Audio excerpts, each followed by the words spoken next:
Hi everybody. I wanted to talk today about the importance of socialization with your mentally ill loved one. I've discussed before my son is schizoaffective, which is schizophrenia with a mood disorder. So basically bipolar characteristics. Now the schizophrenia leads to things like hallucinations. An hallucination would be something like seeing the devil on my face. And when he used to shower, he would see like spiders in the shower. Or he might see bugs out of his peripheral vision. Those are all visual hallucinations. There's other types like auditory, like they hear things, they hear voices. Command voices is different types of auditory hallucinations. They might think that the TV is speaking to them. That's another one. Delusions would be believing that they're Jesus or God or the president, or that the FBI is tapping their phone. That's a delusion. And we've come very far these days with getting medication to help these individuals. A lot of the time, though, they're very embarrassed of their past behavior. And that kind of leads them to stay in and stay away from people. And stay away from even their favorite hobbies. My son has always skateboarded, but a lot of his episodes have happened at the skate park, and he feels completely embarrassed. He may have thrown a fit, he may have freaked out in front of family, he may have even run down the street naked. All of these I'm talking about from experience because they've happened to my son. And they feel completely embarrassed because people then just think they're crazy, and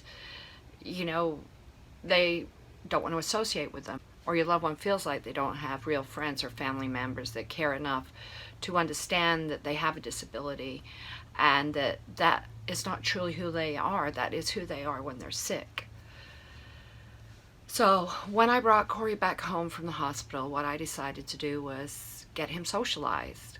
The easiest thing for me to do was to get him to go on walks. But not necessarily with the hustle and bustle of busy streets and cars and that kind of thing. Walks in nature are great. We did a lot of hiking, Kennesaw Mountain, Stone Mountain.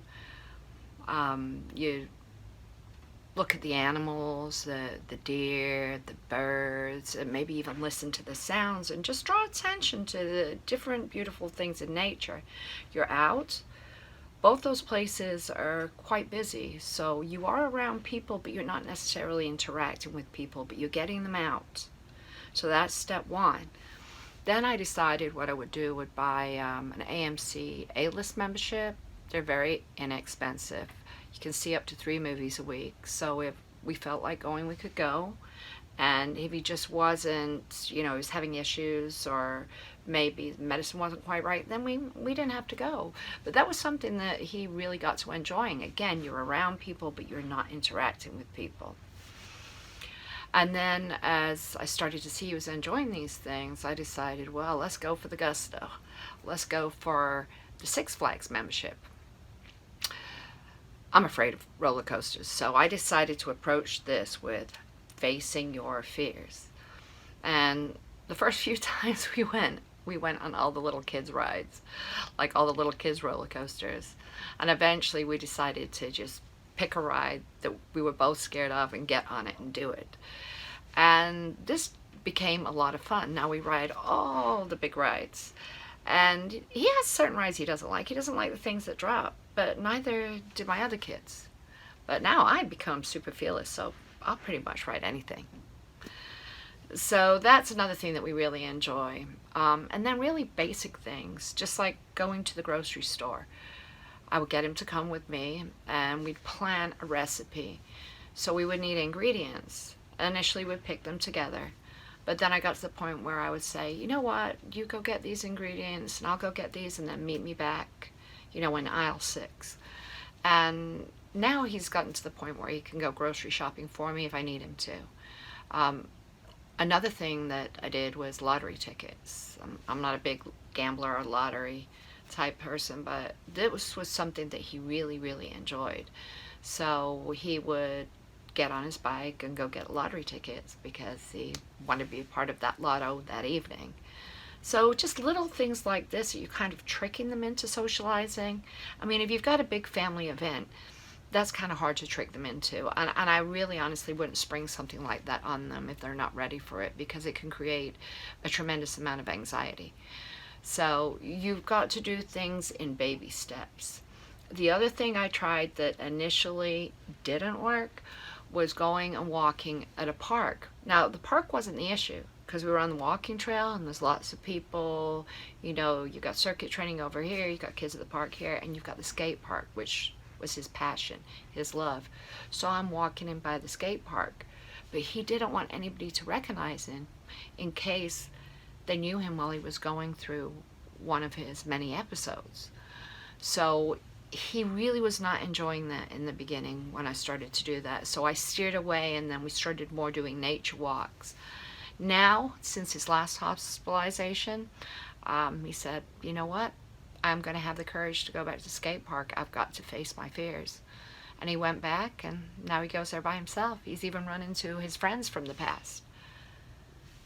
Now, I'm not saying this is going to be, you know, chocolate and roses. It's not. You're going to have ups and downs. The medicine that your loved one's on right now might not necessarily work 5 months from now, 5 years from now. Your body gets used to it, and they're constantly having to make adjustments. But if you keep these things in mind, your loved one needs, obviously, medication. To be off illicit drugs, of course. Eat. They need to sleep. Not too much, not too little. Hydration. And at least get them out. Definitely get them exercising, even if it's just a walk, because that releases the good endorphins in your mind. It's good for you, it's good for them. And it also kind of helps, you know, calm a person down after a good little either walk or exercise session. So again, be there for your loved one. Don't give up on them. Try these little tips because they really do help. And it's important, not just for them, but for anybody. Have a great day.